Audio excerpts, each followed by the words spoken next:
Everyone, আগে ব্লগে দেখিয়েছো দাদা বৌদিতে খাওয়া দাওয়া করে আমরা গান্ধীঘাট গেছিলাম, আর সেখান থেকে দেখো অন্নপূর্ণা মন্দিরে চলে এসেছি।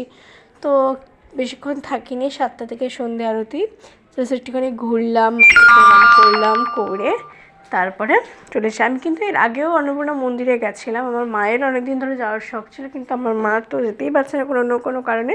আর আমার এটা সেকেন্ড টাইম অন্নপূর্ণা মন্দিরে এসেছি।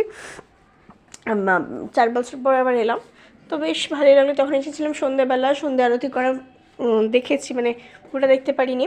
প্রসাদ পেয়েছিলাম লুচি সুজি, তো ওইটাই ভাগ্যে ছিল, খাওয়া হয়েছে। তো এবার তো লেটে মানে অনেকটা তাড়াতাড়ি এসে গেছি।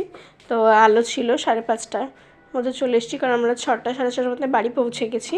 তো এই আবার ইচ্ছা আছে আরেকদিন আসার, যখন মানে অন্ন ভোগ দেয় যেটা দুপুরবেলা, সেটা খাওয়ার।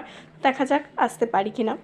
তো এইটুকুই। তোমরা কে আমাকে কমেন্ট করে জানিও কে অন্নপূর্ণা মন্দিরে এসছো। এটা কিন্তু ব্যারাকপুরের অন্নপূর্ণা মন্দির, যেটা রানী রাসমণি ছোটো মেয়ে জগদম্বা করেছিলেন। তো আজকে এইটুকুই।